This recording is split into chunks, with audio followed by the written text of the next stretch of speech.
আপনার মুরগি ডিম দেয়, বাচ্চাও ফোটে। কিন্তু ৫ দিন, ১০ দিন বা ১৫ দিন যেতে না যেতেই বাচ্চাগুলো অসুস্থ হয়ে মারা যায়। বাচ্চা ঝিমিয়ে থাকে, পাতলা পায়খানা করে, খাবার কম খায়, একটা সময় হঠাৎ করে মারা যায়। অনেকেই আমাকে মেসেজ বা কমেন্ট করে বলেন, "ভাই আমার মুরগি অনেক বাচ্চা দেয়, কিন্তু বাচ্চাগুলো বাঁচিয়ে রাখতে পারি না।" যদি আপনার খামারেও এমন সমস্যা হয়ে থাকে তাহলে আজকের ভিডিওটি শেষ পর্যন্ত দেখুন। কারণ আজ আমি আলোচনা করব ১ থেকে ৩০ দিন বয়স পর্যন্ত দেশি মুরগির বাচ্চা পালন করার সম্পূর্ণ নিয়ম। প্রাকৃতিকভাবে মায়ের সাথে পালন এবং কৃত্রিমভাবে ব্রুডিং এই ২ পদ্ধতিতেই কিভাবে বাচ্চাকে সুস্থ ও সবল রাখা যায়, কি ওষুধ দিতে হবে এবং কখন দিতে হবে এবং কোন ভুলগুলো কারণে সবচেয়ে বেশি বাচ্চা মারা যায় সবকিছু বিস্তারিত আলোচনা করব। আর আপনি যদি আমার পেজে কিংবা ইউটিউব চ্যানেলে নতুন দর্শক হয়ে থাকেন তাহলে অবশ্যই পেজটি ফলো এবং ইউটিউব চ্যানেলটি সাবস্ক্রাইব করে পাশে থাকুন।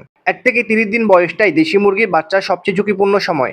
এই সময় তাপমাত্রা, খাবার, পানি ও স্বাস্থ্য ব্যবস্থাপনা সামান্য ভুল হলেও বড় ক্ষতির কারণ হতে পারে। চলুন শুরুতে আলোচনা করি প্রাকৃতিকভাবে মায়ের সাথে পালন করা পদ্ধতি নিয়ে। যখন মা মুরগি নিজে বাচ্চা ফুটিয়ে বড় করে তখন বাচ্চারা স্বাভাবিকভাবে কিছু সুরক্ষা পায়। তবে শুধু মায়ের উপর ছেড়ে দিলেই হবে না, কিছু বিষয় আপনাকেও খেয়াল রাখতে হবে। যেমন মুরগি ও বাচ্চার জন্য শুকনো ও পরিষ্কার ঘর রাখতে হবে। মাটিতে বা ভেজা পরিবেশে রাখা যাবে না। প্রথম ১৫ দিন বৃষ্টিতে বা শিশিরে ভেজা ঘাসে ছেড়ে দেওয়া যাবে না। প্রথম ১৫ দিন আপনারা চেষ্টা করবেন মায়ের সাথে খাঁচায় বেঁধে রাখতে অথবা প্লাস্টিকের নেট দিয়ে আবদ্ধ করে রাখতে। রাতে ঠান্ডা বাতাস যেন না লাগে সেই দিকে খেয়াল রাখতে হবে। সবসময় পরিষ্কার ও বিশুদ্ধ পানি দিতে হবে। এবার আসি খাবার ব্যবস্থাপনায়। প্রথম দিন থেকে ভালো মানের স্ট্যাটাস ফিড দিতে পারলে সবচেয়ে ভালো হয়। তবে চাইলে ঘরোয়া খাবারও দিতে পারেন, যেমন ভুট্টা ভাঙা, গম ভাঙা, চালের গুঁড়া ইত্যাদি।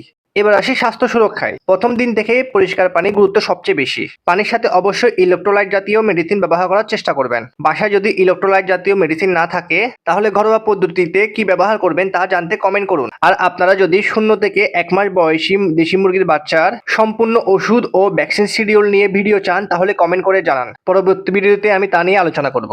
এবার আলোচনা করা যাক কৃত্রিম ব্রুডিং নিয়ে, অর্থাৎ মা ছাড়া মুরগি পালন। এবার আসি সবচেয়ে গুরুত্বপূর্ণ অংশে, যারা ইনকুবেটরে বাচ্চা ফোটান অথবা মা ছাড়া বাচ্চা পালন করেন তাদের জন্য।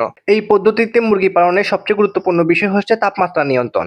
বেশিরভাগ বাচ্চাই এই পর্যায়ে ভুল তাপমাত্রার কারণে মারা যায়। কতদিন বয়সী মুরগির জন্য কত ডিগ্রি সেলসিয়াস তাপমাত্রা রাখতে হবে আসুন তা জেনে নেওয়া যাক। প্রথম সপ্তাহে অর্থাৎ ১ থেকে ৭ দিন বয়সে ৩২ থেকে ৩৫ ডিগ্রি সেলসিয়াস রাখতে হবে। দ্বিতীয় সপ্তাহে ৩০ থেকে ৩২। এভাবে প্রতি সপ্তাহে ৫ ডিগ্রি করে ধীরে ধীরে তাপমাত্রা কমাতে হবে। বৈজ্ঞানিকভাবে দেশি মুরগি ৪ সপ্তাহ পর্যন্ত ব্রুডিং করতে বলা হয়। তবে আমাদের দেশের খামারিরা সাধারণত ২ সপ্তাহ পর্যন্ত ব্রুডিং করে। এবার আসি ব্রুডিং এর পানি ব্যবস্থাপনায়। ব্রুডিং এ অবশ্যই প্রতি ৪ ঘন্টা পর পানি পাল্টিয়ে দিতে হবে এবং পানির সাথে ব্রুডিং এর যাবতীয় মেডিসিনগুলো প্রয়োগ করতে হবে। ব্রুডিং এ প্রয়োগকৃত মেডিসিনগুলোর নাম আমি উল্লেখ করছি না, কারণ এক খামারে এক মেডিসিন দিয়ে ব্রুডিং করে থাকেন। একটা কথা মনে রাখবেন, খামারের ৯০% রোগ বালাই কিন্তু ছড়ায় পানি থেকে। তাই সবসময় পরিষ্কার পানি দিবেন এবং খাবার পাত্রগুলো সবসময় পরিষ্কার পরিচ্ছন্ন রাখবেন। এবার আসি ভ্যাকসিন ব্যবস্থাপনায়। অনেক খামারই শুধুমাত্র খাবারের দিকে নজর দেন, কিন্তু ভ্যাকসিনের দিকে গুরুত্ব দেয় না। ফলে বাচ্চা বড় হওয়ার আগে বিভিন্ন রোগে আক্রান্ত হয়। তাই আপনার এলাকায় ভেটেরিনারি ডাক্তার বা প্রাণী সম্পদ কর্মকর্তার পরামর্শ অনুযায়ী ভ্যাকসিন প্রদান করুন, কারণ এক এলাকার এক ধরনের রোগ বেশি দেখা যায়। মনে রাখবেন, দেশি মুরগির বাচ্চা বাঁচিয়ে রাখার মূল চাবিকাঠি হলো ৫টি। ১ নাম্বার সঠিক তাপমাত্রা, ২ নাম্বার পরিষ্কার পানি, ৩ নাম্বার ভালো মানের খাবার, ৪ নাম্বার পরিষ্কার পরিবেশ, ৫ নাম্বার সময় মতো স্বাস্থ্য পরিচর্যা। এই ৫টি বিষয় ঠিক রাখতে পারলে ১ থেকে ৩০ দিনের বাচ্চা মৃত্যুর হার অনেকটা কমিয়ে আনা সম্ভব।